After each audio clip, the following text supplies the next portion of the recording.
All right. Welcome to the stuff you should think about. I'm G, and hey, thanks for hanging out with me today. Just in time for a fresh episode. And today we're going to talk about something that I'm pretty sure has crossed your mind at least once while staring at a travel documentary or a postcard. We're talking about Niagara Falls. Specifically, why would anyone do this? And how exactly does that physics nightmare actually work of going over the edge? I know it's wild, but grab your life jacket or don't, because the spoiler is you probably shouldn't. And let's dive into the mechanics of the drop. The scale of the beast. First off, let's set the stage. When we talk about Niagara Falls, we aren't just talking about one big wall of water. It's a collective of three waterfalls. The Horseshoe Falls, that's the big one. The one that looks like a giant, kind of like an angry U. That's the American Falls, and the Bridal Veil Falls. Now, when people talk about going over the falls, they're almost exclusively talking about the Horseshoe Falls. Why? Because it's the one with the most volume.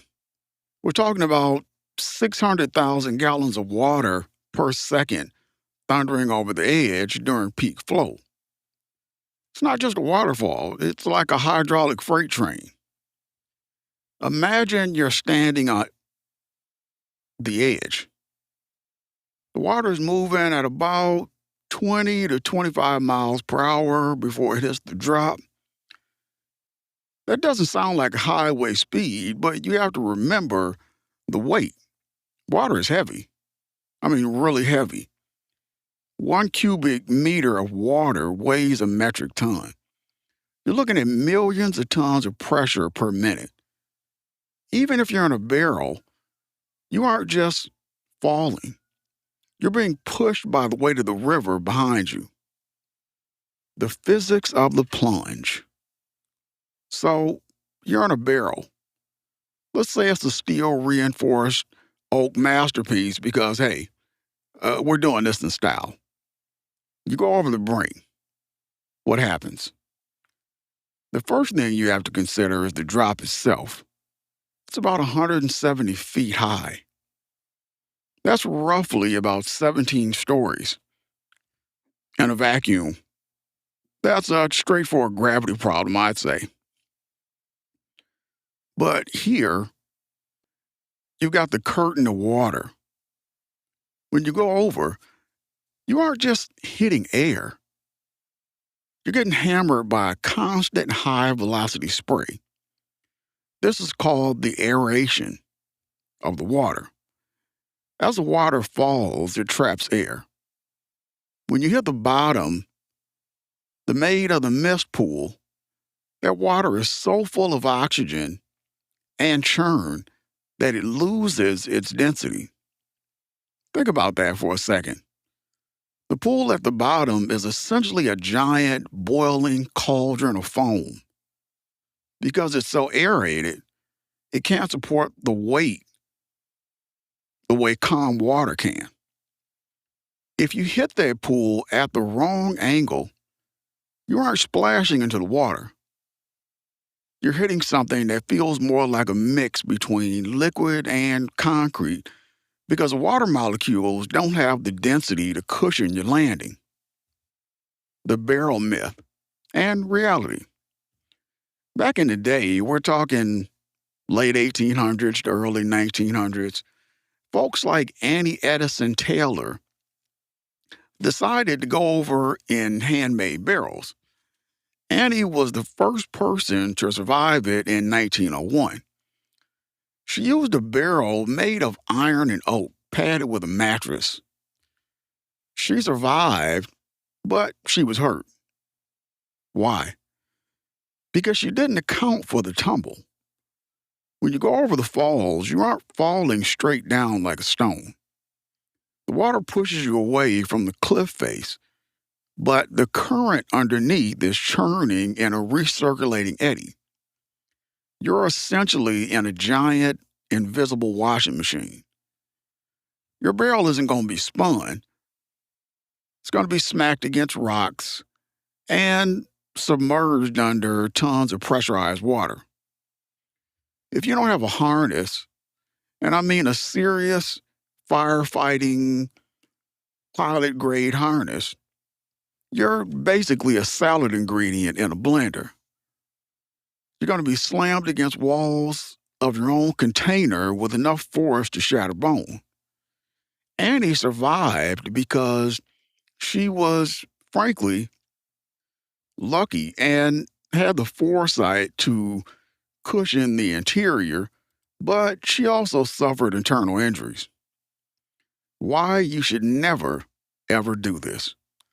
Listen, I want you to walk away from this episode knowing one thing.